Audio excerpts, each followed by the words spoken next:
So the Haven is a 4-bay facility. We have a full bar, limited food menu, pizza, pretzels, sort of munchies for when you're playing golf. Um, we opened December of 21, so this is our fifth winter. And we use Foresight technology, which I think is key. A lot of competitors out there, other folks using different types of technology, but I like to tell people the good news about our technology um, is twofold. The good news is it's accurate. The bad news is it's accurate, right? So sorry, let me turn that off. So what inspired you to open an indoor golf facility? What's your background with golf? Have you played it your entire life, or what got you here? Yeah, good question. So avid golfer, um, did not play my entire life. Got cut from my high school golf team. Really picked it up after my kids were born, started golfing probably right around the year 2000 and just got bit hook, line, and sinker by the golf club. So no background in retail. Was a corporate finance guy when I was in the corporate world. Um, got caught sideways in a corporate downsizing right around COVID time, and wanted to try to do something a little different, so decided to pivot and open the Haven. I grew up in Palos Heights. I live in the Orland area now, so the facility was an old independent drugstore that I used to go to when I was a kid, and so it was sort of fun going back and being in the town I grew up in and making a connection there. So you were familiar with the space itself. Then let's talk about the design of the facility. What went into that? What was that process like? Um, the short answer would be excruciating, but it was a pretty long, drawn out process. Uh, Worked with a local architect, came up with, 3 or 4 different plans, tried to get as many bays in there as we could. The, local requirements were if you're going to have a liquor license, you have to serve food. So that meant we had to have a kitchen and, sort of going through based on the square footage, how big the bathrooms had to be, all that stuff that I had no, background. And the architect certainly knew all the ins and outs. So we ended up, coming up on our design that we went with, which was, I don't know, fourth or fifth rendition. So So are there any decisions then, looking back on it 5 years later, any decisions that you made that have paid off, whether it's for the business side or from the customer experience side? yeah, definitely.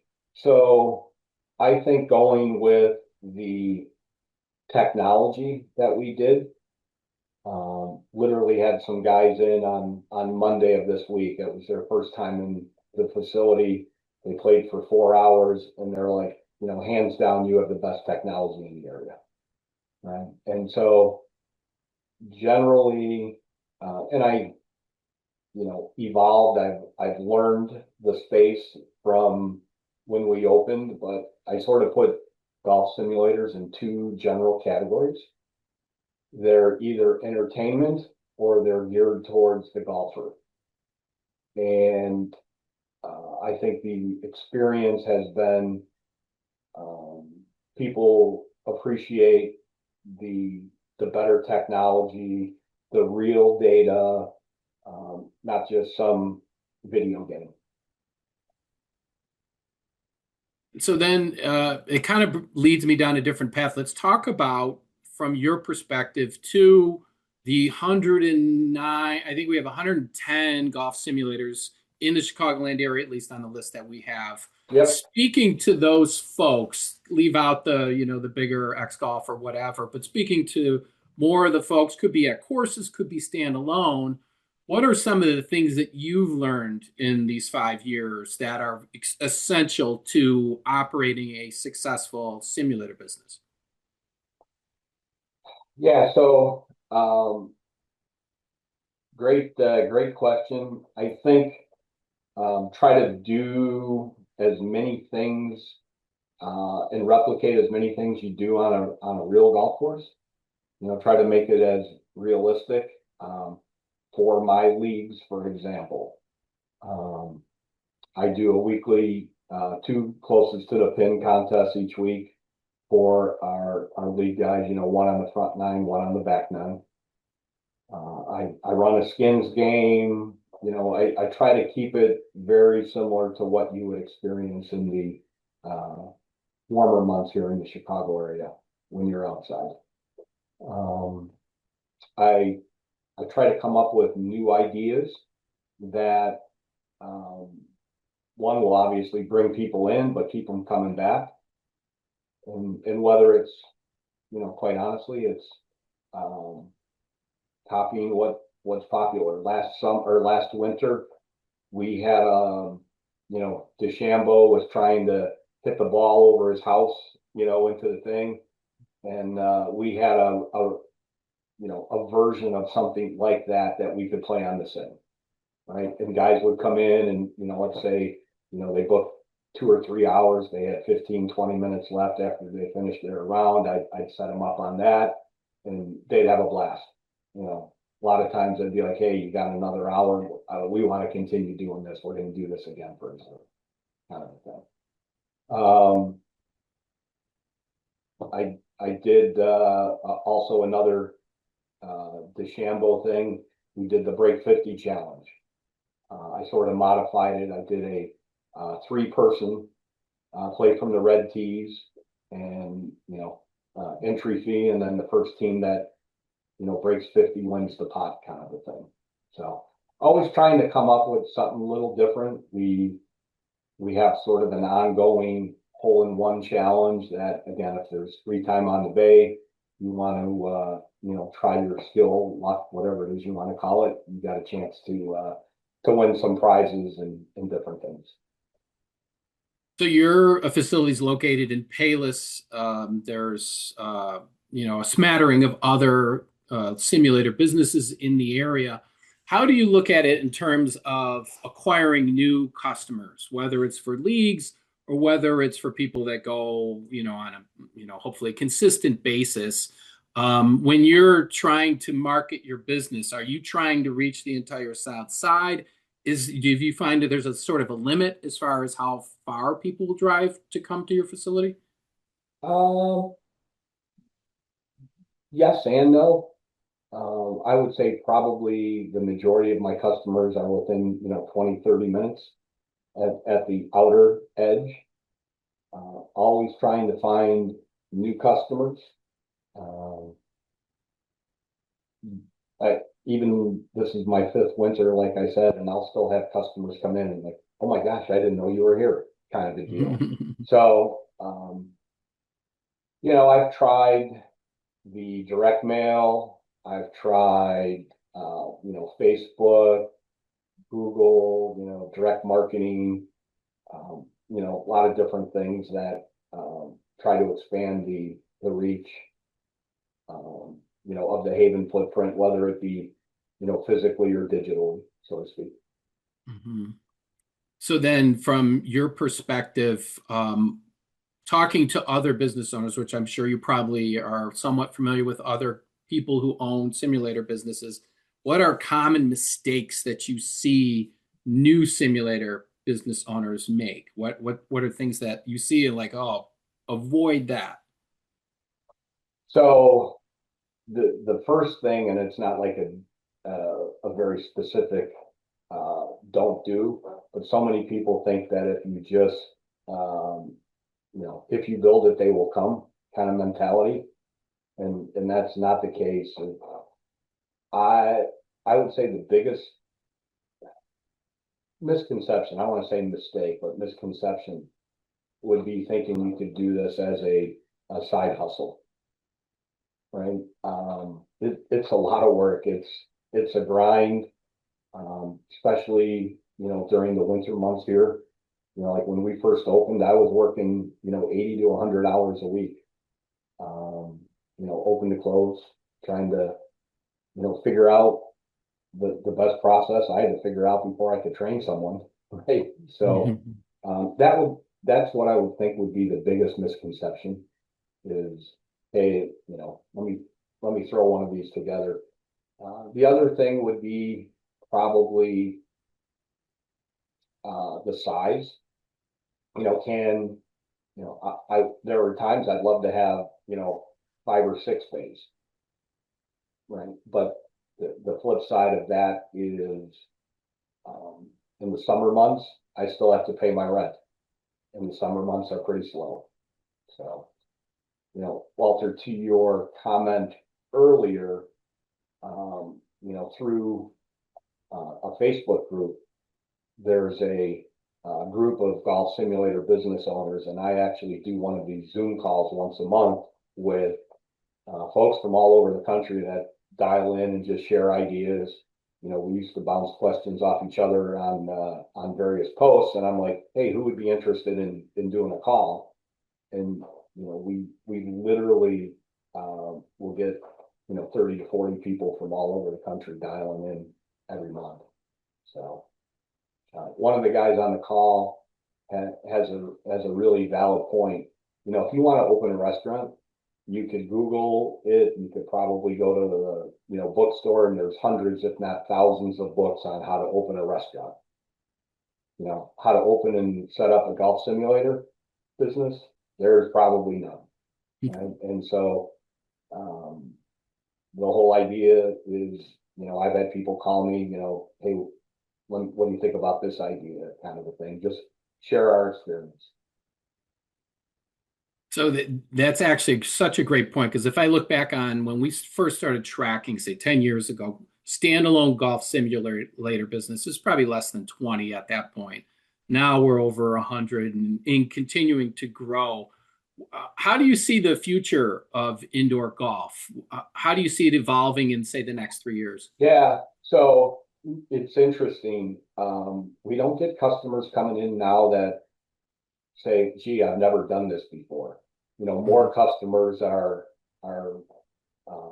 versed at playing indoors, playing when the weather's, not the best outside. So I think it's going to continue to grow. You have um, the TV league, right? That is clearly reaching a new audience and getting people engaged in playing indoors.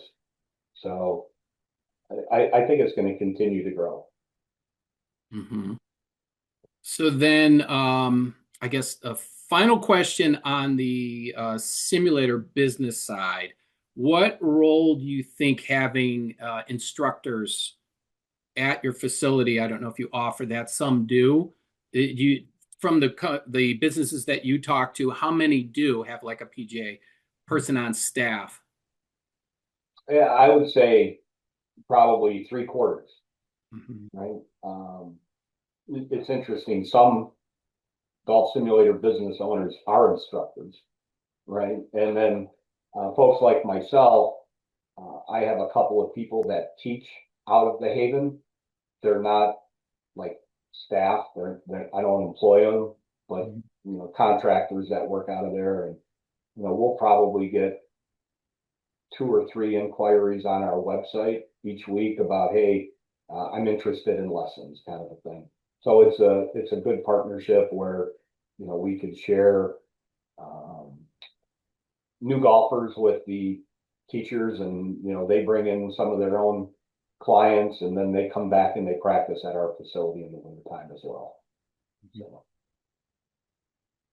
Okay, so let's finish up then with a few rapid fire questions. okay. What's your favorite virtual course to play? I would say, do I have to pick one? You could pick two. Two. I would say Arcadia Bluffs and Paynes Valley. Okay. So, and I think the Arcadia Bluffs one is because I played in person, and it represents the playing it in real life. It's very realistic. It's a lot of fun. And then our winter league, we follow the PGA schedule. Mm. And, that first week of January this year, they canceled the PGA in Hawaii. I think it was in Maui because of weather related issues. So as a fill-in, we played Paynes Valley, and everyone seems to like it. We had a couple of guys a year ago that played Paynes Valley, and they liked it so much virtually, they did a trip down there to go play it. Hmm. So then flip it, favorite course to play in real life. I would say one of the Bandon Mm. dunes. I had Hmm. the opportunity to go out there 10 years ago, and I couldn't pick which one. But, maybe uh, the Bandon Dunes course, that I really love that. I hear that from a lot of people. One thing your customers would be surprised to learn about running an indoor golf facility. The the time and effort involved, right? Mhm. It's not just go there, open the doors, and let them in. It's replacing the screens, it's putting in new hitting mats, it's the upkeep, it's making sure the cooler is stocked with their favorite beer, all that kind of stuff. Then it there is a lot of upkeep with maintenance. I sort of view my facility as a premier, so always trying to make sure it's clean. We have new screens, making sure the customers aren't using golf balls that have Sharpies on them, so it comes off on the screen. All that kind of stuff. A lot of little things that happen that most customers are sort of oblivious to. That's a good point. I would never consider the Sharpie issue. So that's good to know. Yeah. Um, so last question then, you talked about, your previous career, then you get into this venture. What's the best advice you've received as a business owner with the Haven? Ooh. Um, I would say, and it's probably not just advice as a business owner, but treat people like you like to be treated, right? Engage with the customer, make them feel welcome at the Haven. Um, there's a lot of places they could go. Know your course listing. People are like, oh, I don't know where to play. Oh, what are you looking for? Oh, you want to play something in the desert? You want to play something near the ocean, the mountains? Make a recommendation and try to help people enjoy it. It's interesting because people will come in their first time there. You can sort of tell maybe they're not the best golfer. Oh, we want to play Pebble Beach. Well, I want them to come back. And if they hit, 20 or 30 virtual golf balls into the ocean, they're not having fun. They're probably not going to come back. So I try to steer people away so that they enjoy their time at the Haven and not get frustrated and want to come back.